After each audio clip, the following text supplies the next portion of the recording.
Welcome back to another வீடியோ. இன்னைக்கு date வந்து மார்ச் 20 ஃப்ரைடே அண்ட் இது வந்து ஒரு அருமையான வீக்கெண்ட். வீக் ஃபுல்லாகவே வந்து லாஸே எஸ்எல்ஏ போகலை, இந்த ட்ரேடுமே எஸ்எல் போகலை. ஸோ ப்ராஃபிட்டபுளாகவே இருந்துச்சு இந்த வீக் ஃபுல்லாகவே. அதில் ஒரு நாள் வந்து அட்ஜஸ்ட் பண்ணி ட்ரேட் பண்ணோம், ஒரு நாள் வந்து எஸ்எல் சேஞ்ச் பண்ணி வச்சோம். அப்படி கொஞ்சம் ப்ரெசஸ் ஆஃப் மைண்டை யூஸ் பண்ணி கொஞ்சம் ட்ரேட் பண்ணிக்கிங்க, பண்ணும்போது கொஞ்சம் ஈஸியாக இருக்கும் உங்களுக்கு. ஸோ இன்றைக்கி என்ன எடுத்து பார்த்துருவோம். ஸோ இதுதான் இன்னைக்கு சூஸ் பண்ணி வச்ச ஸ்ட்ரைக் ப்ரைஸு. இதில் பாருங்கள், கரெக்டாக காலையில் சரியான மூவ்மெண்ட் ஆனே கரெக்டாக அங்கே ஒரு ரிஜெக்ஷன் போய் தெரிஞ்சோடனே அங்கே ஒரு லைன் ட்ராப் பண்ண உடனே அதுக்கப்புறம் சரியான ஃபால் எங்கே வந்து ரிவர்ட் ஆச்சுன்னா திருப்பி இந்த இடத்துல ஒரு இங்கே வந்து ஒரு சின்ன ஸ்ட்ரகிள் நடந்திருக்கா, அங்கே ஒரு லைன் ட்ராப் பண்ணிட்டேன். இது ரிஜெக்ட் ஆன உடனே ட்ராப் பண்ணிட்டேன். அந்த லைனை ட்ராப் பண்ண உடனே கரெக்டாக அந்த இடத்துல ஒரு சப்போர்ட் எடுத்து அப்படி மேலே போச்சு. ஸோ இந்த ரீடெஸ்ட் ஆகிட்டு திருப்பி இந்த மூவ்மெண்ட் நடக்கும்போது கரெக்டாக நீங்கள் ஓய்டேட் எடுத்து பார்த்தீங்கன்னா இது ஃபுல் அண்ட் ஃபுல் சப்போர்ட் பண்ணுறதுக்கு கால் சைடு. ஓகேவா, இந்த கால் சைடு சப்போர்ட் பண்ணுறதுக்கு நல்ல ஒரு கன்ஃபர்மேஷன். நம்ம வந்து அந்த மாதிரி ஃபுல் சப்போர்ட் பண்ணுறது அப்படின்னா அந்த டைமில் போயிட்டு நம்ம வந்து ஒரு பர்ஃபெக்டான என்ட்ரிக்காக வெயிட் பண்ண தேவையில்லை, அப்படியே என்ட்ரி ஆகலாம் டக்குன்னு. அதே மாதிரி இந்த இடத்துல கரெக்டாக ரிஜெக்ட் ஆகிட்டு மேலே போகும்போது இங்கே கிட்டத்தட்ட என்ட்ரி ஆகிட்டு 29ல்.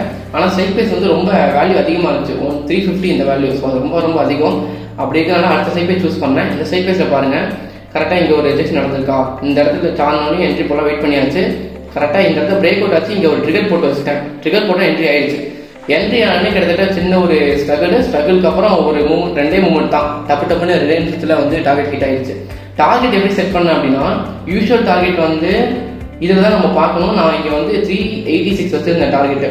அங்கே போனால் செல் பண்ண நினச்சிட்டு இருந்தேன். ஆனால் அதுக்கு முன்னாடியே இங்கே டே ஹையில் ஒரு ரிஜெக்ஷன் நடந்திருக்கா, நான் முன்னாடியே சொல்லியிருக்கேன் இந்த மாதிரி ரிஜெக்ஷன் நடக்குதுன்னா இதை வந்து நோட் பண்ணணும் அப்படின்னு. கரெக்டாக இந்த ரிஜெக்ஷனில் கரெக்டாக அது என்ன 248, இன்னைக்கு நம்ம எக்ஸிட் வந்து 248 தான். 248 வந்து டார்கெட் போட்டு வச்சுட்டு எக்ஸிட் ஆயிடுச்சு. கரெக்டாக அந்த இடத்துல எக்ஸிட் ஆனோடனே பாருங்கள் ஒரு சின்ன மூவ்மெண்ட், அதுக்கப்புறம் ஃபுல்லாக சரியான ஃபால். ஸோ இந்த மாதிரி ஒரு ஃபாலில் வந்து நீங்கள் வந்து மாட்டக்கூடாது அப்படின்னா நீங்கள் என்ன பண்ணலாம்னா, அந்த கரண்ட்டாக அந்த ஹை இருக்குல்ல, அந்த ஹை கிட்ட டார்கெட்டை போட்டு எக்ஸிட் பண்ணிட்டீங்கன்னா அதில் வந்து மாட்ட மாட்டீங்க. சில வாட்டி தான் வந்து இதை பிரேக் பண்ணிட்டு பயங்கரமான மூவ்மெண்ட் இருக்கும். அந்த ஒரு சில மூவ்மெண்ட்டுக்காக வெயிட் பண்ணி இந்த மாதிரி ஒரு ஃபாலில் வந்து அடி வாங்கிறாதீங்க. ஸோ இதுதான் இன்றைக்கி எடுத்த என்ட்ரி. சூப்பரான என்ட்ரி, கிட்டத்தட்ட 2 மினிட்ஸ்லேயே முடிஞ்சிச்சு ட்ரேடே. ஸோ இதே மாதிரி அடுத்த வாரம் பார்ப்போம். See you back in the video. Bye.